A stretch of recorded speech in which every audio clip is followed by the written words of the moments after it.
C'est toujours un plaisir de vous savoir nombreux à l'écoute de cette émission, une émission que vous aimez bien, Lualaba Vérité.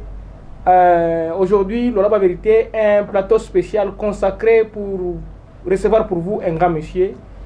C'est pour la toute première fois, monsieur Francis Kanjangwa. Bonjour mon frère. Bonjour. Nous sommes très heureux de vous avoir sur notre plateau. C'est moi qui suis heureux pour votre invitation sur votre beau plateau. Merci beaucoup, merci Francis Kanjangwa. Vous allez vous présenter à nos téléspectateurs et nos internautes qui nous suivent régulièrement. Qui est monsieur Francis? Il est toujours difficile pour toute personne de parler d'elle-même. Je vais dire tout ce qui est simple. Je m'appelle Numbi Kanjangwa Francis. Je suis chercheur en communication des organisations avec comme spécialité communication en ligne. Je suis assistant dans l'enseignement universitaire. Okay.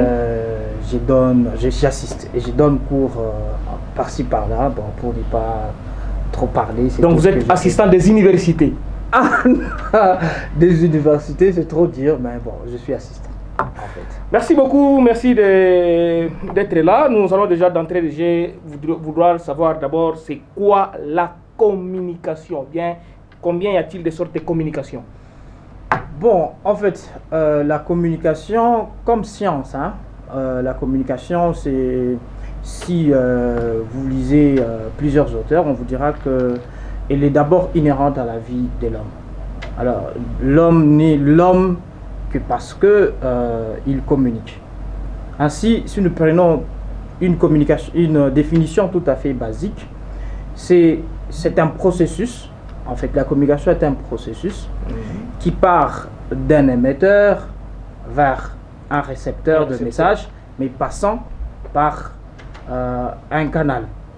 Mais dans l'évolution de ces domaines, n'est-ce pas? Oui. Vous allez lire, si vous lisez l'école de Palo Alto, là on va vous dire que avec l'axiome qui dit on ne peut ne pas communiquer, alors là ça devient un peu mathématique parce que à ce niveau-là on dit que dans le processus de communication on n'est ni émetteur ni récepteur, mais les deux à la fois. Ce qui implique que la communication alors fait appel à ce qu'on appelle la civilité, la reconnaissance de l'existence de l'autre. Si tu ne reconnais pas l'existence de l'autre, tu ne te fais pas comprendre. Tu communiques, tu énerves. Alors là, tu vas tomber dans ce qu'on appelle l'incommunication. Alors, à ce moment-là, oui, parce que la communication, ayant l'obligation de la civilité, elle oblige la reconnaissance de l'autre avant même que le message ne sorte chez vous. Donc, avant d'émettre le message, vous devez reconnaître l'existence de l'autre. Vous devez déjà avoir reçu le message de celui à qui vous adressez le message. C'est comme ça qu'on dit que vous n'êtes ni émetteur, ni récepteur, parce qu'avant que je sorte le message, j'ai déjà un message que l'autre me dit. Par exemple, tu es un enfant, tu dois adresser un message à une personne plus âgée que toi, peut-être ton papa. Oui. Avant de commencer, tu peux dire s'il vous plaît. Le s'il vous plaît là est venu dans ton langage ou dans ta rhétorique parce que tu t'es dit que tu t'adresses à une grande personne. Mais si tu t'adresses à quelqu'un de ton âge, tu ne vas pas dire s'il vous plaît. Tu vas avoir, peut-être, tu peux dire s'il vous plaît, mais ou s'il te plaît. Tu vas dire s'il te plaît, par exemple, parce que c'est une personne de ton âge. En ce moment-là, ça veut dire que la personne à laquelle tu t'adresses, t'a déjà envoyé un message que tu as reçu, auquel tu t'es dit, tu réagis. C'est quelqu'un de mon âge, donc je peux dire s'il te plaît. Mais quand c'est une grande personne, tu vas dire s'il vous plaît. Donc à ce moment-là, tu n'es ni émetteur, ni récepteur, mais tu es juste dans un processus continu et continu. Monsieur Francis, nous sentons vraiment la matière en train de jaillir. Très chers internautes, abonnez-vous et partagez encore parce que Lualaba Vérité est là pour éclaircir les choses, pour éclairer la lanterne, parce que nous savons très bien qu'il y a beaucoup de zones d'ombre, il y a trop de lacunes dans l'information qui est en train de circuler. C'est pourquoi nous insistons et nous faisons notre mieux pour vous faire venir des gens comme M. Francis Numbi pour vous expliquer la matière, la communication. Mais M. Francis, expliquez-nous un peu. Il y a les termes tels que communicologue. Il y a des termes comme communicateur, communicant, journaliste. Vous pouvez nous faire des nuances par rapport à tous ces mots? Je vais y aller de manière tout à fait ramassée. Si vous lisez Daniel Bougnou, quand il parle de communication, il dit qu'en communication, il n'y a que deux formes de journalistes. Il y a le journaliste de médias et les journalistes d'entreprise. Les journalistes de médias, c'est ceux que tout le monde connaît, qui passent à la télévision, qui passent à la radio, actuellement sur les réseaux sociaux. Sur les réseaux. Mais il y a aussi les journalistes d'entreprise, selon sa définition. Ce sont en fait des gens qui s'occupent de la communication d'entreprise. Et communicateur, toute personne qui prend une parole en public ou dans un espace public. En public, ça veut dire en plein air, n'est-ce pas? Vous voyez les gens, par exemple, de l'UDPS qui ont leur parlement debout. Ce sont des communicateurs. Ce sont des communicateurs. Et donc, tous ceux qui sont, par exemple, aujourd'hui en train de parler sur les réseaux de Lualaba, oui, parce sont des communicateurs. Parce qu'ils savent qu'ils vont être suivis par beaucoup de personnes. Donc, ils sont sur des espaces publics. Parce que le média sont déjà des espaces publics. Et donc, vous devenez communicateur. Donc, tout celui qui s'adresse au monde. Mais né communicologue, que celui qui a fait de la communication comme science. C'est comme nous, par exemple. Ça, c'est votre spécialité. Ça, c'est notre spécialité. Voilà. Donc, moi, je suis chercheur en communication. J'ai fait les sciences de l'information et de la communication. Au sortir, n'est-ce pas, de ces études, je deviens communicologue. Et surtout que je continue mes recherches dans ce domaine-là. Alors, les communicants, ah oui, en ces moments-là, on ne reste pas que communicologue. Quand vous pratiquez en ces moments-là, la communication, vous devenez communicant. Ça veut dire que ce n'est pas le fait de parler en public, non. C'est le fait de résoudre des problèmes de communication, soit pour les entreprises, ou alors pour les hommes politiques. Ou pour d'autres institutions, des ONG, de ceci, de cela. En ces moments-là, vous devenez communicant. Ça veut dire que c'est partir de la théorie à devenir communicologue vers la pratique que vous devenez en ces moments-là que vous devenez en ce moment-là communicant. Et donc, tous ceux qui ont fini les études universitaires en communication, mais qui aujourd'hui ne pratiquent pas, n'est-ce pas, ne résolvent pas les problèmes de communication, ne s'occupent pas de l'image, par exemple, de l'entreprise, ne s'occupent pas d'un seul petit domaine ou d'une personnalité politique, vous n'êtes pas communicant. Vous êtes resté communicologue. Et donc, être communicant devient alors un pratiquant. Alors, journaliste. C'est là que ça pose problème encore. Hein? Qui est journaliste alors? Alors, un journaliste, c'est pas la personne non plus qui a fait les études en journalisme. Hein? Ok. Oui, parce que vous pouvez avoir un diplôme, vous pouvez être licencié en journalisme, mais vous n'êtes pas un journaliste. Parce que être journaliste, ça implique quelques étapes à suivre. Ça implique quelques normes. Vous avez terminé vos études, vous allez faire un stage dans un média, vous êtes reconnu par l'organisation qui gère les journalistes. Vous avez alors votre carte de journaliste et vous pratiquez le métier de journaliste. Alors, en ce moment-là, il y a ce qu'on appelle les genres journalistiques. Alors, par rapport à ces genres-là, vous allez vous définir. Vous êtes reporter, vous êtes présentateur, vous êtes enquêteur, vous êtes pigiste, vous êtes ceci, vous êtes cela. Ce sont là les sortes vous êtes analyste, vous êtes... Oui, voilà. Alors, en ce moment-là, vous devenez journaliste. Sinon, tout le monde deviendrait... Parce que la plupart des gens se trompent parce qu'on passe à la télé. Sinon, même les pasteurs et les prophètes qui passent dans nos médias seraient des journalistes. Le problème, c'est que... tout celui qui se présente devant une chaîne pour parler n'est pas journaliste. Non. Et journaliste, c'est seulement celui qui a fait les études en journalisme qui pratique les journalistes. Ou qui a étudié ce métier-là sur l'État, comme on dit. Vous avez été formé, n'est-ce pas, dans ce domaine par des gens. Vous avez été encadré. Vous savez, le journalisme, c'est comme... Aujourd'hui, on dit que les journalistes, c'est un art. Ce n'est pas une histoire d'aller aux études ou tout ça. C'est non seulement un art, mais c'est aussi et surtout une science. C'est une science, le journalisme. Le journalisme, c'est une science. Ça a des normes, n'est-ce pas? Si vous êtes en face des vrais journalistes que nous sommes en train de former aux universités, qui ont fait un stage à côté des spécialistes et qui vous font des reportages, qui vous font des analyses, vous sentez la différence entre ce que fait un journaliste et les amateurs. Est-ce qu'on peut même dire les amateurs? Parce qu'on dit amateur, c'est comme qui dirait quelqu'un qui est en train de vouloir mais qui n'a pas assez d'expérience. Non, et les non-journalistes carrément.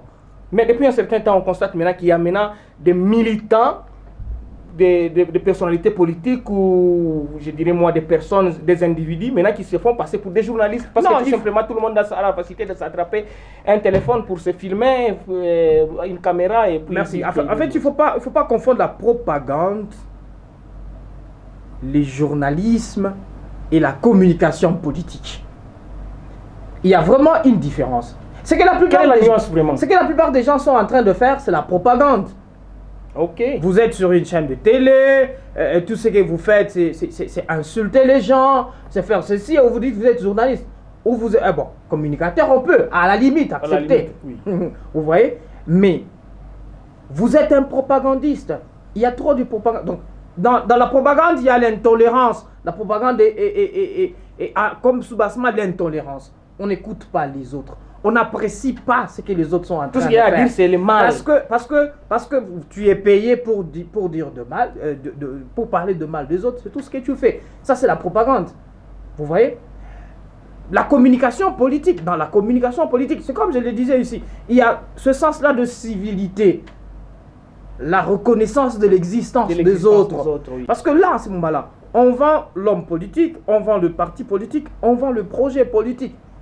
Ça n'empêche pas que les autres viennent vous parler aussi. En même temps, on redore l'image même du travail pour lequel on est. Ça, c'est très très important. L'image en politique, c'est une denrée très très importante. Vous pouvez la construire pendant 10 ans, mais vous la perdez en une seconde. En une seconde, oui.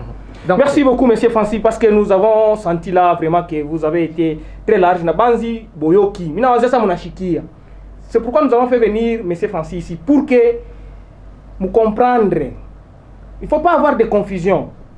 C'est pas parce que vous êtes devant une caméra que vous êtes devenu journaliste. Mais monsieur Francis, la dernière question sur la communication, bien sûr.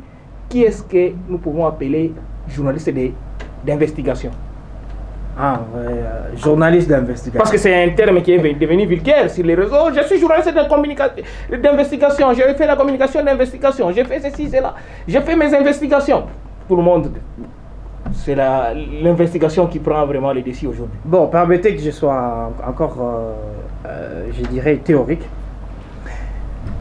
Les journalismes, si vous voyez sur une grille de programmes, vous allez voir qu'il y a un journal, qu'il y a ceci, qu'il y a cela. Tout ce qui passe, c'est ce qu'on appelle des genres.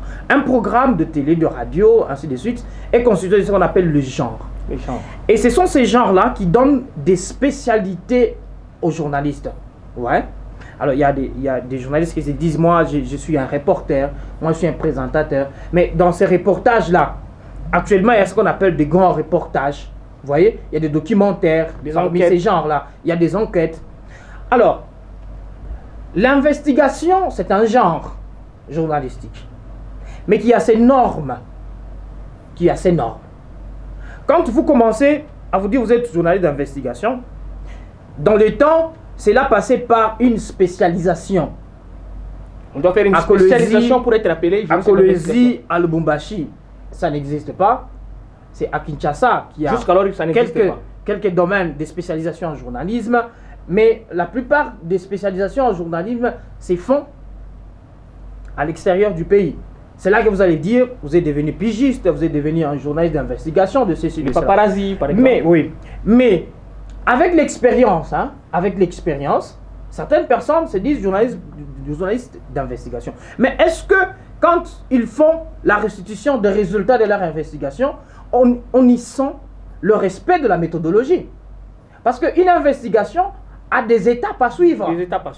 Vous voyez? Vous avez le sujet de votre recherche, vous avez l'hypothèse, vous définissez la méthodologie, la démarche que vous allez suivre pour recueillir les données que vous avez, jusque même à la diffusion des résultats. Il y a des exigences, il y a à suivre, ainsi de suite. Ces exigences-là permettent aux journalistes de se sécuriser.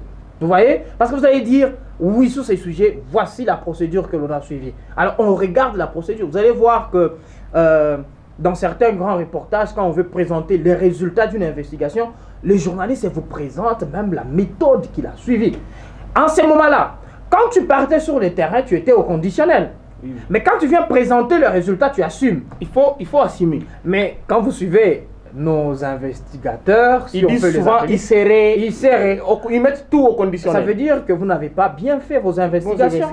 Vous n'êtes pas arrivé à la fin de vos investigations. Il ne faut pas présenter le résultat à la population. Et en ce moment-là, la population comprend que l'on n'a pas affaire aux journalistes d'investigation, mais on a plutôt affaire aux communicateurs. Les communicateurs qui sont même en train de tomber dans la propagande. Dans la propagande. Voilà. Merci beaucoup, monsieur Fassi. Je suis en train de faire appel ici ou d'attirer l'attention ici des grands messieurs qu'on appelle aujourd'hui, pour ne pas parler des petits messieurs, journalistes d'investigation. Référez-vous à des matières comme ça. Ce n'est pas pour rien que nous appelons des spécialistes dans tel ou tel autre domaine pour répondre à certaines questions. C'est pour ne pas mettre encore des choses au conditionnel. C'est pourquoi King Marcel Okito, par exemple, quand je suis en train de parler, j'ai des affirmations. Et j'ai fait tout mon mieux pour être sur le terrain.